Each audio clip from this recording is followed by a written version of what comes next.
तो अपन ने कल वाली क्लास में देखो ये कर लिया था,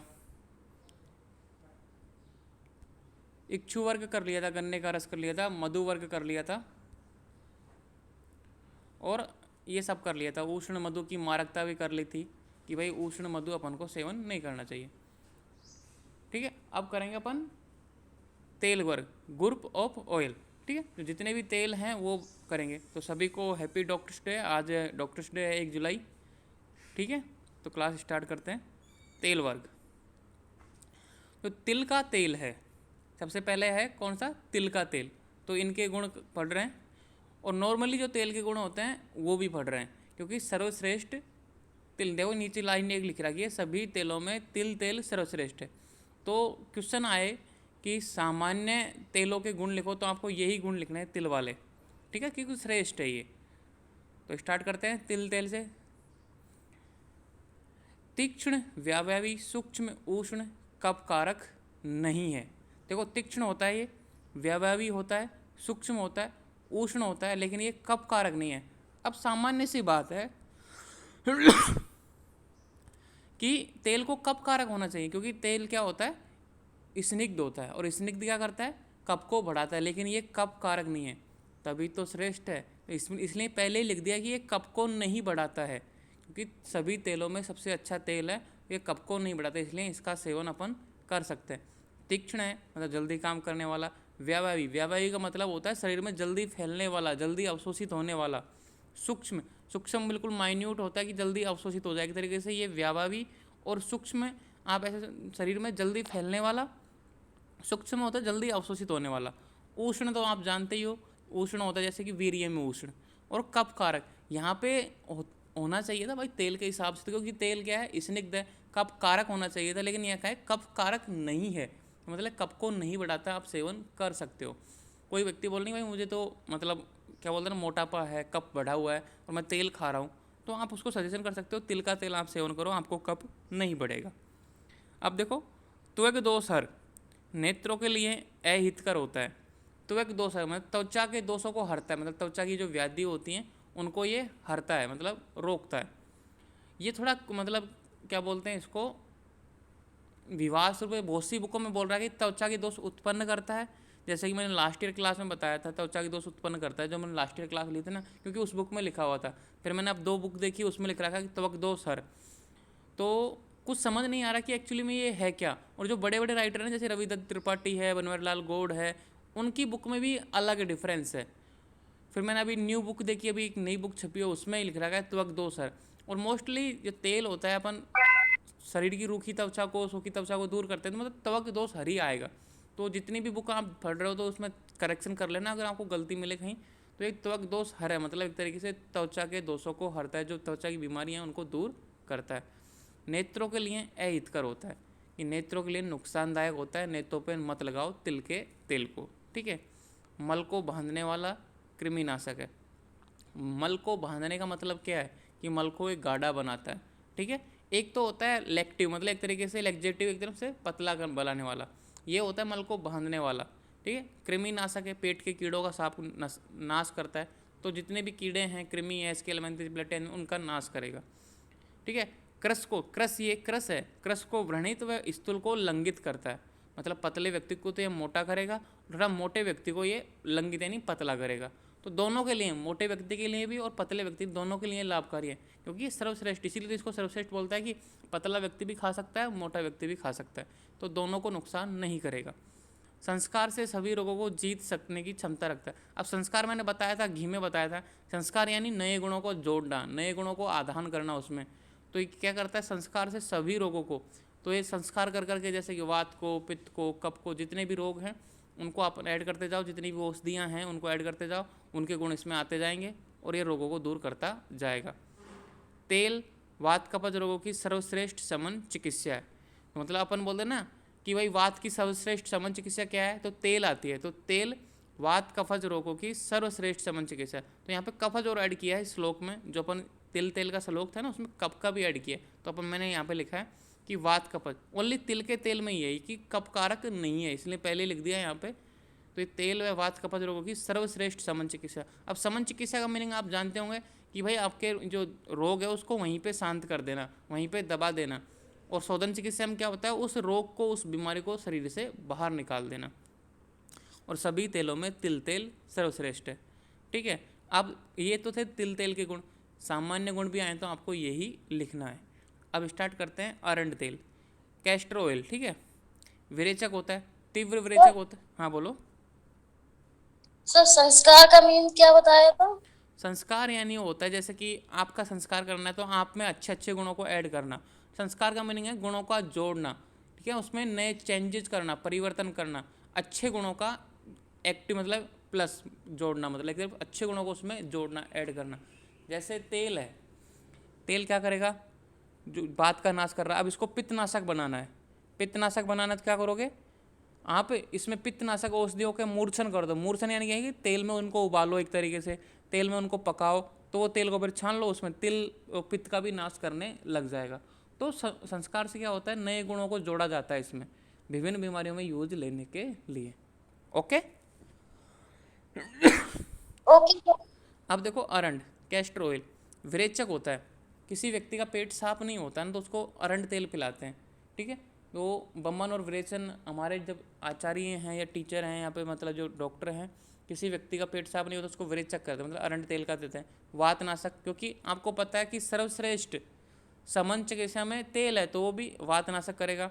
शोथनाशक मतलब ईडीमा नाशक, मतलब सूजन का, अगर किसी व्यक्ति की सूजन है तो आप उसको एरंड तेल लगा सकते हो। ईसद तिक्त, ईसद कटु मधुर होता है, मतलब ईसद तिक्त। एक तो होता है देखो तिक्त मतलब पूर्णतः तिक्त, लेकिन यहाँ पे ईसद मतलब मामूली कम मात्रा में तिक्त। तिक्त यानी क्या होता है, तिक्त रस होता है, मधुर अम्ल लवण कटु तिक्त कषाय। तिक्त यानी क्या होता है, कड़वा। तो ईसद का मतलब मामूली कड़वा और मामूली कटु। ठीक है, ईसद कटु और लास्ट में मधुर, मतलब तीन रस होते हैं ये कैस्टर ऑयल में, तिक्त, कटु और मधुर। तो ये ईसद, ईसद तो मतलब मामूली कड़वा, मामूली कटु, और ये लास्ट में मधुर। मामूली मतलब लास्ट में जो तीसरा रस है वो मधुर रहता है। लाल अरंड का तेल तीक्ष्ण उष्ण पिच्छल व विसर्गंध वाला होता है।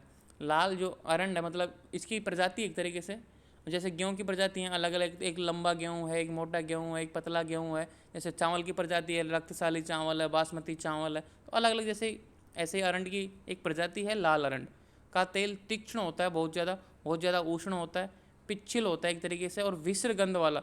विसर्गंध क्या होती है, अप्रिय गंध, जो आपको अच्छी नहीं लगेगी, मतलब एक तरीके से। एंड एक तो होती है सुगंध जो आपको अच्छी लगेगी, वो विसर्गंध क्या होती है, एक तरीके से बहुत बेकार गंध होती है जो आपके माइंड में छट जाएगी, वो बेकार गंध वाला होता है। तो ये है अरंड तेल। अब करेंगे अपन सरसों का तेल, मस्टर्ड ऑयल। मैंने जब लास्ट ईयर क्लास ली थी तो एक बच्चा बोल रहा है कि सर सरसों क्या होती है, तो क्योंकि इंग्लिश मीडियम वाले बच्चों को नहीं पता होता, तो मस्टर्ड ऑयल जिससे अपन सब्जी बनाते हैं इस समय, और बहुत ज़्यादा महंगा हो रहा है इस समय, तो 180 रुपये लीटर हो रहा है। आपको पता है ना सरसों का तेल कितना महंगा हो गया। तो ये क्या करता है, कुष्ठनाशक। कुष्ठनाशक मतलब त्वचा के जितने भी डिजीज हैं उनको दूर करता है। अब कुष्ठ में क्या आ गए, सारे त्वचा संबंधी विकार आ गए। व्रणनाशक, वर्ण यानी घाव को नाशक, घाव में भी तेल, घाव पे जब तेल लगाते हैं तो उसको भी ठीक करता है। कृमिनाशक, कृमि का मतलब होता है जो ही कीड़े, मतलब वही होते हैं ना, प्लेटे एलमेंथी, जैसके एलमेंथी, वो सारे कृमि। अब आयुर्वेद में 20 तरह के कृमि बताए हैं। कितने, आयुर्वेद में 20 तरह के कृमि बताए हैं। आप सेकंड ईयर में उनके नाम याद करोगे अच्छी तरीके से, वातज कौन से हैं, पित्तज कौन से हैं, कफज कौन से हैं। सेकंड ईयर में चरक संहिता में आप डिटेल में स्टडी करोगे, और मौका रहा तो आई होप मैं आपको सेकंड ईयर की क्लासें भी लूँगा, तब आप ज्वाइन कर लेना। तो कृमिनाशक, ठीक है, कटु तिक्त उष्ण लघु वायुनाशक और रिक्त पित्त वर्धक। अब समझो आपसे कि कटु होता है, तिक्त होता है, उष्ण होता है, लघु होता है, वायुनाशक होता है, रक्त पित्त वर्धक। अब देखो आपको रटने की जरूरत नहीं है, कटु हो गया, तिक्त हो गया, उष्ण हो गया, सिंपल सी बात है। तो वायु का नाश करेगा, क्योंकि उष्णता आ गई, उष्णता जहाँ जाती है वहाँ वायु का नाश हो जाता है। और एक कटु तिक्त आ रहा है, उष्णता आ रही है, तो रक्त पित्त मतलब रक्त को बढ़ाएगा, मतलब ब्लीडिंग वाले जो ब्लीडिंग डिसऑर्डर है, अगर ज़्यादा सेवन करोगे ना आप सरसों के तेल का, तो आपके शरीर से ब्लीडिंग होने लग जाएगी। ठीक है, रक्त पित्त यानी ब्लीडिंग होना एक तरीके से, आपके कान से, आपके नाक से, आपके एनस से, आपके वेजाइना से, ठीक है, ब्लीडिंग स्टार्ट होने लग जाएगी। बहुत से लड़कियों के क्या होता है कि जो मेंस्ट्रुअल साइकिल में उसमें ब्लड ज़्यादा, जो ब्लड का फ्लो होता है वो ज़्यादा बाहर आने लग जाता है। तो ये सब रक्त पित्त के लक्षण हैं। ठीक है, अब आता है बहेड़े का तेल। अब विभीत की बोलते हैं इसको, बहेड़े का, जैसे त्रिफला चूर्ण बनाते हैं उसमें आंवला, विविधकी और हरितकी। तो ये बहेड़े को विविधकी बोलते हैं, एक मतलब फल है। अभी मैंने कल ही सेवन किया है इसका, विविधकी का। तो ये क्या होता है, शीतल ठंडा होता है वीर्य में। केश, बालों के लिए हितकारी। केश यानी जो बाल है ना, वो किसी व्यक्ति के बाल टूट रहे हैं तो आप बहेड़े का तेल लगाओ, ठीक है। बहुत सी लड़कियां हैं, बहुत से लड़के जिनके बाल टूट रहे हैं तो वो बहेड़े का तेल लगा सकते हो। ये आचार्य वाग्भट ने बताया कि केश से होता है, कि बालों के लिए फ़ायदेमंद होता है। तो कभी भी कोई आपसे पूछे कि मेरे बाल टूट रहे हैं तो आप बोल दो कि बहेड़े का तेल लगाओ, मतलब विभूति का तेल लगाओ उसको। आप इस ये लिख के दे देना उसको, मेडिकल पे जाएगा वो लेके आ जाएगा, ठीक है। और आप डॉक्टर बन जाओगे उसकी नज़र में कि भाई अच्छी ट्रीटमेंट बताए, क्योंकि ये काम करता है। आप उसको बोलो सुबह से हम डेली लगाओ आप बहेड़े का तेल, आपके बाल अच्छे हो जाएंगे। और वात पित्त नाशक, क्योंकि बाल क्यों टूटते हैं, पित्त की विकृति की वजह से टूटते हैं, क्योंकि पित्त प्रकोपित हुआ है। तो ये क्या है, वात पित्त का नाश करता है, तो पित्त को ये शांत करता है, इसलिए बालों के लिए भी फायदेमंद है। आप है ना, मेरी बात सुनो, जहाँ माइंड लगाना चाहोगे ना कि ये बालों के लिए ही काम क्यों किया, तो ये मैंने बताया यहाँ पे पित्त का नाश करता है, इसलिए ये बालों की विकृति किसकी वजह से होती है, पित्त की वजह से होती है। तो धीरे धीरे आप सीख जाओगे, सेकंड ईयर में, थर्ड ईयर में, फाइनल ईयर तक में आओगे ना, तब ये सारी चीज़ें आप कॉन्सेप्टली समझने लग जाओगे। अब मैं यहाँ आपके समझाऊँ ना ऐसे एक एक चीज़ें, तो मैं यहीं पे ना एक क्लास ख़त्म कर दूँ तो बहुत टाइम लग जाएगा, लेकिन अपन ऐसे नहीं कर सकते। अब देखो, नीम तेल, अब नीम का पत्ता होता है ना, नीम की निमोली होती है, ठीक है। नीम का जो फल होता है उसका भी तो तेल निकलता है, नीम तेल। तो ये क्या होता है, उष्ण वीर्य होता है, कुष्ठ नाशक होता है, कृमि नाशक होता है, कफ नाशक होता है। अब सुनो ध्यान से, उष्ण वीर्य, ठीक है, कुष्ठ नाशक मतलब नीम का तेल का अपन बोलते हैं ना कि नीम के पत्तों से युक्त अब जितने भी तेल आते हैं आजकल है ना, आयुर्वेदा का हर कोई कंपनी यूज ले रही है, क्योंकि जैसे साबुन आ गया, नीम के पत्ते दिखा देते हैं भाई आयुर्वेदिक साबुन, जैसे आयुर्वेदिक क्रीम, आयुर्वेदिक पेस्ट, दो नीम के पत्ते दिखा देते हैं, वो सब पागल बनाते हैं। कौन है बच्चा ये, विक्रांत वर्मा, अपना माइक ऑफ कर लो, ठीक है। अब ये क्या है, कुष्ठनाशक, कृमिनाशक और कफनाशक। देखिए बोलते हैं ना कि भाई नीम के पत्ते खाओ आप तो कृमिनाशक, एक तरीके से आपके पेट के कीड़े खत्म हो जाएंगे। कुष्ठनाशक, त्वचा संबंधी व्याधि खत्म हो जाएगी। जैसे कि मेरे पिताजी के बोलते ना कि तुम कुष्ठ हो गया था, एक अलग तरह का कुष्ठ था। कुष्ठ होते हैं 18 प्रकार के, ठीक है, 11 अलग होते हैं, 7 अलग होते हैं, वो आप सेकेंड ईयर में पढ़ोगे। तो उनकी पहचान अलग अलग होती है भाई, कितने कौन सा कुष्ठ क्या है, मंडल कौन सा है, दद्रु कौन सा है, विविध, मतलब बहुत सारे के ना, आप याद करोगे तो आपको समझ में आ जाएगा, ठीक है। तो एक कुष्ठ था, तो मैंने क्या किया उसमें, नीम के पत्तों का रस और घी और हल्दी लगा के, क्योंकि नीम का पत्ता भी कुष्ठनाशक था, घी थोड़ा सा उसमें त्वचा के लिए हितकर था, तो इस तरह की दवाई बनाई मैंने घर पे। उसको मैंने 15 दिन लगाई और ठीक भी हो गया। अब वो तो ठीक हो गया मेरे पिताजी का, लेकिन उसी दवाई को मैंने दूसरे पेशेंट को दे दी, अब उससे वो रोग बढ़ गया। देखो, हर जगह नहीं दे सकते अपन, क्योंकि वो कुष्ठ दूसरी तरह का था, उसमें अलग दवाई देनी थी, उसमें कुछ कंटेंट अलग करना था, तो मैंने इतना ध्यान नहीं दिया, क्योंकि मुझे फर्स्ट ईयर में इतनी नॉलेज थी। फिर मैंने बाद में उसका सुधार किया, ठीक है। तो सुधार करने के बाद भी मेरे को अच्छा रिजल्ट नहीं मिला, क्योंकि अभी मैं सीख भी रहा हूँ, मैं भी तो सीख ही रहा हूँ ना। तो एक होता है ना, कभी कभी अपनी जो चिकित्सा होती है फेल हो जाती है, क्योंकि अपन ने जो नियम है, कायदे हैं, उनको पूरी तरीके से जाना नहीं, समझा नहीं, उससे पहले अपन उतावलापन दिखाते हैं ना, बोलते हैं ना, थोता चना बाजे घना। वैसे जो थोड़ा सा ज्ञान हो जाता है वो व्यक्ति समाता नहीं है कि वो मुझे तो ज्ञान हो गया। एक्चुअली में अपन को डिटेल में जाना चाहिए। और फिर इस बात से मुझे पता चला कि मुझे अभी और जानना है, अभी तो मुझे, क्योंकि अभी फाइनल ईयर में हूँ, मुझे चिकित्सा पूर्णतः सीखनी है, क्योंकि छोटे से कॉन्सेप्ट में BMS फर्स्ट ईयर में पढ़ के अपन चिकित्सा नहीं कर सकते।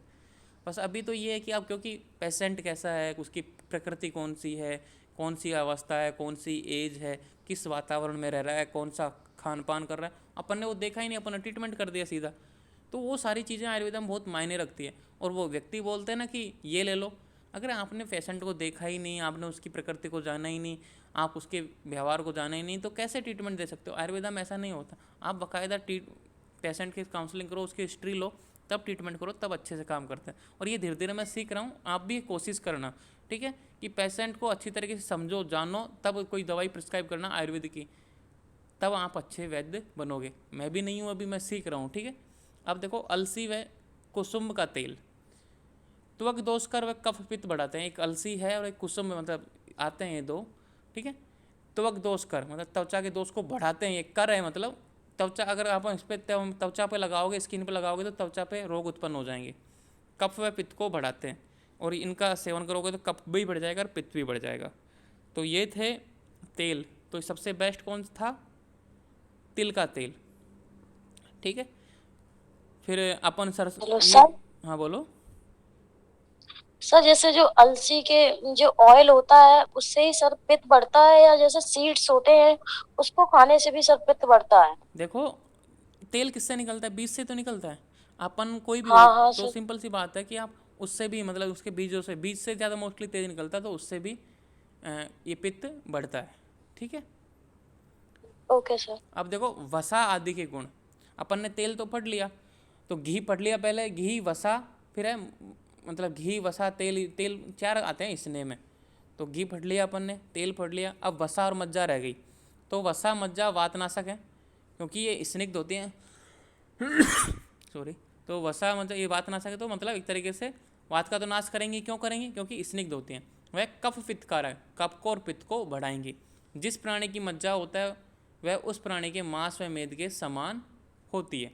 कहने का मतलब है कि भाई जिस प्राणी, जिस व्यक्ति, जिस प्राणी, जैसे कि अपन जीव से तो निकालते हैं वसा, ठीक है, फैट निकाल रहे हैं किसी, अब जैसे कि बहुत से जानवर होते हैं उनसे फैट प्राप्त, वसा प्राप्त होती है। तो जिस प्राणी की मज्जा होती है ना, उसी प्राणी के जैसा उस प्राणी के जांगल प्रदेश से लिया है कि आनुप प्रदेश से लिया है कि साधारण प्रदेश से लिया है। अब आपको पता है कि भाई देश तीन प्रकार के होते हैं, जांगल प्रदेश, साधारण प्रदेश, आनुप प्रदेश। तो जिस जगह से उस प्राणी को लिया ना, और जिस प्राणी के जैसे गुण हैं उसी के अनुसार उस वसा और मज्जा के गुण होंगे। ठीक है। तो डिपेंड है कि आपने किस तरह की, कौन सी प्रजाति का, कौन सी जगह से क्या चीज़ ली है और उसमें से आप वसा निकाल रहे हो, तो उस पर डिपेंड करेगी उस प्राणी पे। ठीक है। वसा आदि के गुण, अभी इतना ध्यान मत दो इस चीज़ पे, ये अपने आएगी वसा के गुण, अपन मज्जा के गुण, ये सब पढ़ेंगे अपन स्नेहन चैप्टर में। ठीक है। अब देखो सबसे प्यारी है बॉयज़ के लिए तो मध्य वर्ग, ग्रुप ऑफ वाइन्स, खूब पीते हैं आजकल के बच्चे। ठीक है। मध्य वर्ग, ग्रुप ऑफ वाइन्स। तो अपन ने आपका कितना कर लिया? तेल वर्ग कर लिया, शहद कर लिया, इक्षु वर्ग कर लिया, ये दूध वाला कर लिया सारा। जितने भी लिक्विड थे वो सारे अपन इस चैप्टर में कर रहे हैं। अब करेंगे अपन ग्रुप ऑफ वाइन्स। विभिन्न तरह की वाइन्स होती हैं, आप देखोगे कैसे कैसे वाइन्स बनती हैं। मैंने कुछ ज़्यादा ही लिखा हुआ है इस आज के नोट्स में। लास्ट बार जो लास्ट ईयर की क्लास ली थी ना मैंने, वो तो मैंने बहुत शॉर्ट कराई थी, मतलब जितना मैं आपको पढ़ा रहा ना उससे आधी कराई थी मैंने लास्ट ईयर की क्लास। क्योंकि धीरे धीरे अपन इम्प्रूव कर रहे हैं और इम्प्रूवमेंट करना चाहिए हर साल। तो इस साल मैंने इसीलिए इम्प्रूवमेंट किया काफ़ी। मध्यवर्ग, ग्रुप ऑफ वाइन्स, युक्तिपूर्वक मद्यपान, मतलब सही तरीके से अगर दारू पियोगे, मतलब एक तरीके से शराब मान लो इसको, सोम रस मान लो। बोलते हैं ना देवताएं सोम रस का पान करते हैं, अपन टीवियों में देखते हैं कि सोम रस पीते हैं। सोम रस क्या है? वो शराब ही तो है सोम रस, लेकिन वो क्या करते हैं, एक निश्चित मात्रा में, एक निश्चित तरीके से, निश्चित अवधि में पीते हैं, इसलिए वो सोम रस है। देखो ना यहाँ पे एक लाइन है, अमृत समान, मतलब क्या है वो? सोम रस ही तो मतलब शराब का ही सेवन करते हैं देवता भी, लेकिन वो किस तरीके से करते हैं? युक्ति पूर्वक करते हैं, मतलब एक सिस्टमेटिक तरीके से करते हैं। अब क्या है कि युक्ति पूर्वक मद्यपान करोगे तो क्या क्या लक्षण है? अम्ल रस, अम्ल विपाक, स्रोतोशोधक, मतलब उसका अम्ल रस होता है, अम्ल विपाक होता है और स्रोतों को शोधित करता है। जो भी आपके शरीर में अवरोध है कि जो ट्रांसफॉर्मेशन गमन में, मतलब धातुओं के गमन में, मलों के गमन में, वायु के गमन में, उनमें कोई अवरोध नहीं होने देता, सीधा स्रोत से अवरोध, शोधक मतलब शुद्ध कर देता है, मतलब ट्रांसफर चालू रखता है पूरी तरीके से। तीक्ष्ण होता है, उष्ण होता है, वात कफ नाशक होता है। तीक्ष्ण और उष्ण की वजह से ये वात और कफ नाशक करेगा, क्योंकि इन दोनों गुणों की वजह से ये दोनों ये काम करता है, वात और कफ नाशक। ठीक है। मतलब एक तरीके से जल्दी, तीक्ष्ण होता है शार्प, उष्ण तो आप जानते हो एकदम से, वात और कफ ये दोनों जो तीक्ष्ण उष्ण है इससे क्या करेगा? उष्ण से तो हो जाएगा वात का नाश, तीक्ष्ण से क्या हो जाएगा? कफ का नाश। कफ क्या होता है? चिपका हुआ होता है। तो इस तीक्ष्ण गुण के कारण से वो फिगल के कैसे भी करके, मतलब उसे छेदन करके ये कफ का नाश करता है। सूक्ष्म होता है, जल्दी अवशोषित होता है। शराब पीनी जल्दी अवशोषित हो जाती है ना शराब, तो थोड़ी देर पियो, एक बोतल पियो, थोड़ी देर बाद में अवशोषित हो जाएगी, मतलब सूक्ष्म है, जल्दी अवशोषित हो जाएगी। रक्त पित्त वर्धक, अब उष्ण है, तीक्ष्ण है, तो रक्त पित्त का वर्धन तो होगा ही। सर यानी बहने वाली है और लघु होती है, मतलब जल्दी पच जाती है। आपने देखा कि शराब ऐसे थोड़ी है भाई यार 4 घंटे हो गए मुझे शराब का नशा ही नहीं हो रहा, थोड़ी देर में हो जाता है, मतलब जल्दी पचने वाली होती है, लघु। लवण को छोड़कर शेष सभी रस होते हैं। कि यहाँ पे तो लिख दिया अम्ल रस अम्ल विभाग, लेकिन यहाँ पे लिख दिया कि लवण को छोड़कर शेष सभी रस होते हैं। कहने का मतलब है कि प्रधान रस तो अम्ल ही होता है, लेकिन बाकी के रस भी होते हैं। कौन कौन से? मधुर भी होता है, कटु भी होता है, तिक्त भी होता है, कसाई भी होता है, बस लवण नहीं होता। तो ये बात ध्यान रखने की, जो मद्य है उसमें सभी रस पाए जाते हैं, लेकिन क्या होता है, अम्ल वो लवण नहीं पाया जाता। अब देखो, स्थूल कृश दोनों के लिए हितकारी। कोई व्यक्ति अगर मोटा है उसके लिए भी अच्छा है, और तथा जो व्यक्ति पतला है उसके लिए भी अच्छा है, क्योंकि युक्तिपूर्वक सेवन कर रहे हो आप। अनिद्रा तथा अति निद्रा दोनों में लाभकारी। किसी व्यक्ति को नींद नहीं आ रही तो शराब पिला दो, सो जाएगा।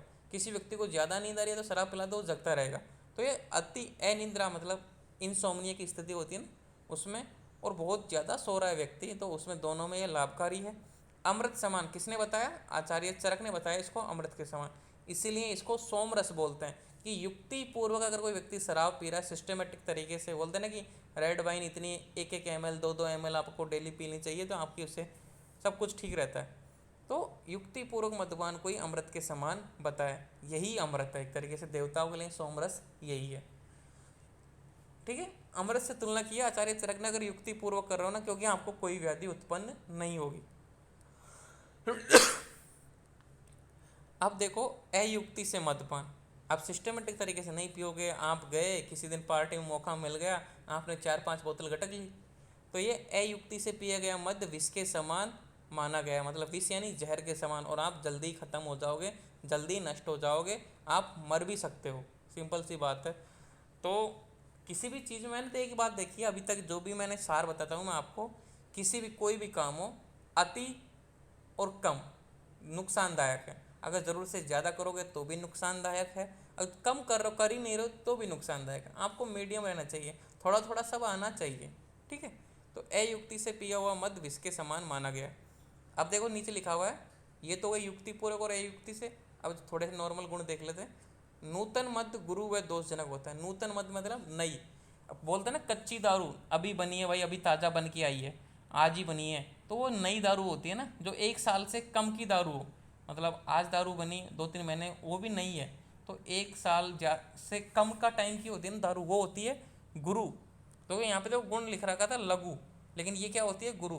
तो नई दारू गुरु होती है दोषजनक, दोषों को प्रवृत्त करती है, दोषों को बढ़ाती है, मतलब दोष रोग उत्पन्न करती है। तो कच्ची दारू हो या फिर नई दारू हो, आपको नहीं पीनी चाहिए।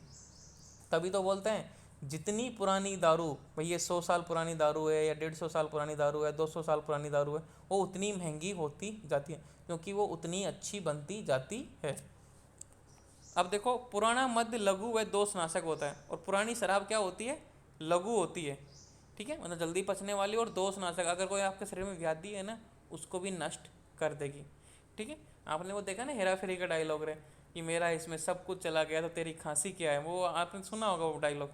तो वही है कि एक तरीके से दोषनाशक है, पुरानी दारू सब कुछ नाश कर देती है। मध्य वर्ग में उन द्रवों का वर्णन किया है जिसमें फर्मेंटेशन मतलब किण्वन क्रिया होती है। कि भाई जो ये मध्य वर्ग है ना, जो अपन पढ़ रहे हैं, उसमें उन द्रवों का वर्णन किया है जिसमें फर्मेंटेशन क्रिया होती है। अब देखते हैं, पहली है सुरा। सुरा क्या होती है? देखो नीचे वाली लाइन में लिख रखा है, अन्न को पकाकर। अब अन्न में क्या है? इसमें अन्न में बहुत सारी चीज़ आ गई, गेहूँ आ गया, चावल आ गया, जौ आ गया, बहुत सारी चीज़ें आ गई। तो जो भी अपन खाते हैं, ठीक है, सेवन करते हैं, अन्न को पकाकर संधान, संधान यानी किण्वन क्रिया, फर्मेंटेशन, ये वर्ड बार बार आएगा। संधान यानी होता है फर्मेंटेशन, किण्वन। वो सड़ाते हैं गलाते हैं ना, उसको गाड़ देते हैं ज़मीन के अंदर, वो ठीक है, फिर किण्वन होती रहती है, तो वो किण्वन क्रिया बोलते हैं संधान को। तो अन्न को पकाकर फिर संधान, पहले अपन ने पका लिया, आँच पे पका लिया, फिर उसको अपन ने गाड़ दिया ज़मीन में किण्वन क्रिया होने के लिए। संधान करने से जो मद्य तैयार होता है, फिर लास्ट में किण्वन करने के बाद में वो तैयार हो जाता है, मतलब मद्य तैयार होता है। उसे 15 दिन के लिए, 20 दिन के लिए, महीने के लिए, वो क्वालिटी के ऊपर कि कैसी क्वालिटी आपको चाहिए उसके अनुसार मद्य तैयार होता है, उसे सुरा कहते हैं। तो ये सुरा की परिभाषा हो गई। ये अष्टांग हृदय में नहीं दे रखी, ये सेकंड ईयर से परिभाषा लिखी है। जब मैं नोट्स बना रहा था तो सेकंड ईयर की बुक से मैंने लिखी है आपको समझाने के लिए।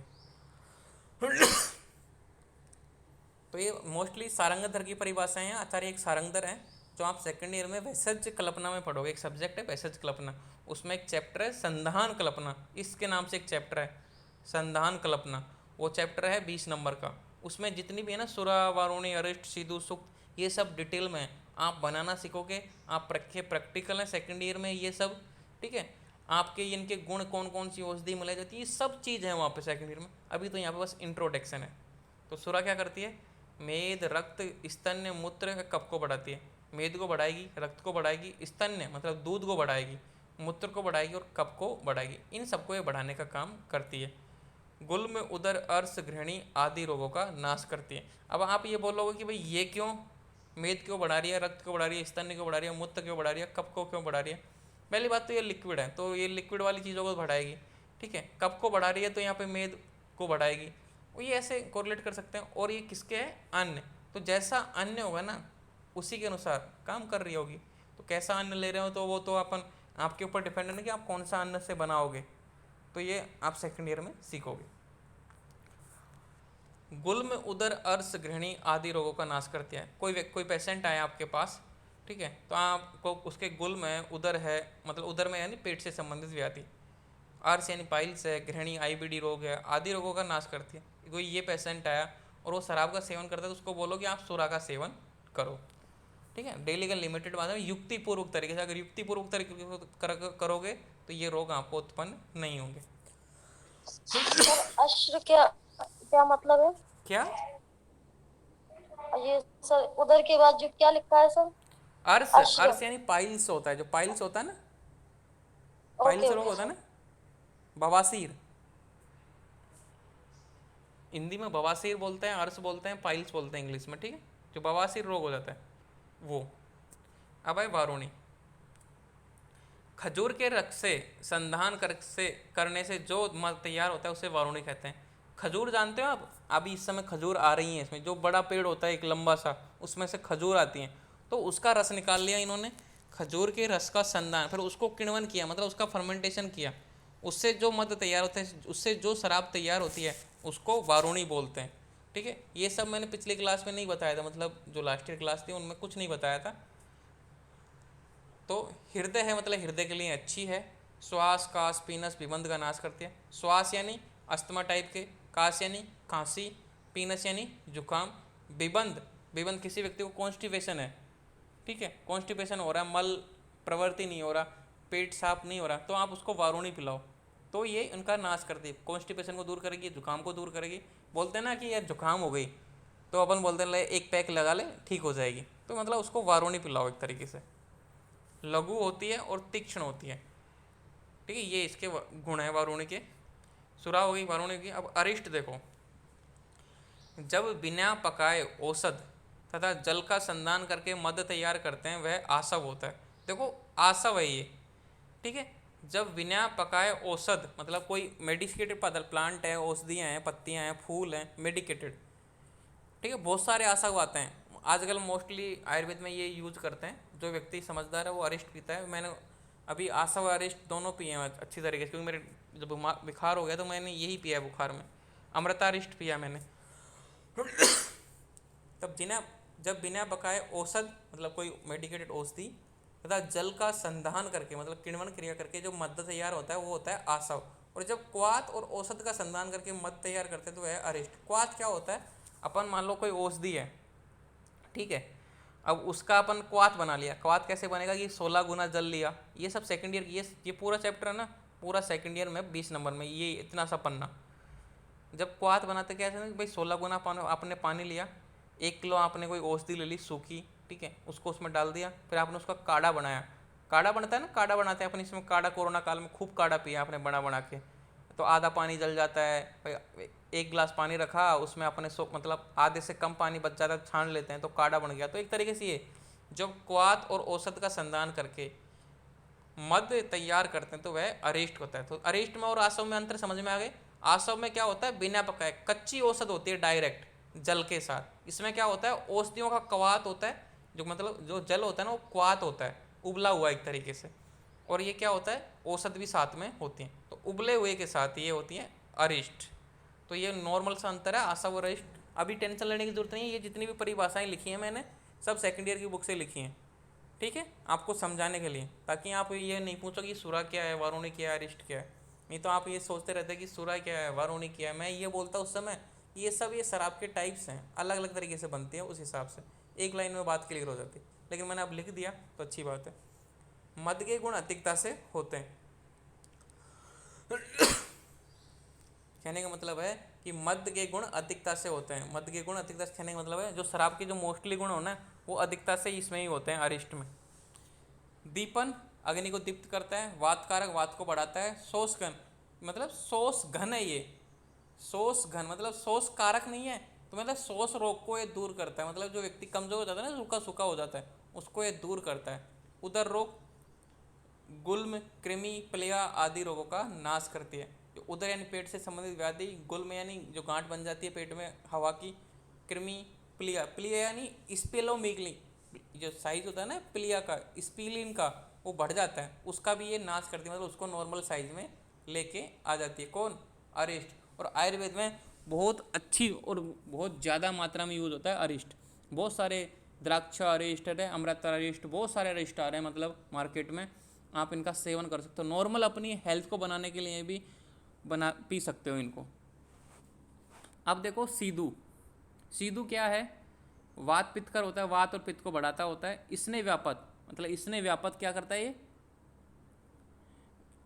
इसने व्यापत, इसने से उत्पन्न अगर किसी व्यक्ति ने ज़्यादा घी खा लिया तो उसको कॉम्प्लिकेशन हो गया, मतलब विरेचन हो गया, तो उनमें और कफ रोगों में लाभकारी, इन दोनों में ये लाभकारी होता है। और वात पित्त कर मतलब वात पित्त को तो बढ़ाएगा, और इसने व्यापत और कफ रोगों में ये लाभकारी होता है। इक्षु रस मतलब गन्ने का रस, इक्षु यानी होता है गन्ना, इक्षु रस आदि मधुर रस द्रवों के संधान से निर्मित मद को सीधू या सिरका कहते हैं। मतलब एक तरीके से सीधू को ही सिरका बोलते हैं। तो सिरका कैसे बनता है? जो गन्ने का रस है या फिर कोई भी मीठा रस है उसको किण्वन करते हैं, उसका मतलब फर्मेंटेशन करते हैं, किण्वन करते हैं, तो उससे जो शराब बनती है ना उसको सीधू या सिरका बोलते हैं। अब इसके गुण क्या है? वात पित्त कर होता है, इसने व्यापद होता है, इसने नहीं, इसने व्यापद और कफ रोगों में लाभकारी, इन दोनों में ये लाभकारी है, इन दोनों को ये बढ़ाएगा। ठीक है। अब देखो 35 हो चुके हैं, मैं क्लास डिसमिस कर रहा हूँ, फिर दोबारा से ज्वाइन हो जाना, अपन सुक्त से स्टार्ट करेंगे। ठीक है, एक बार ज्वाइन हो जाना दोबारा।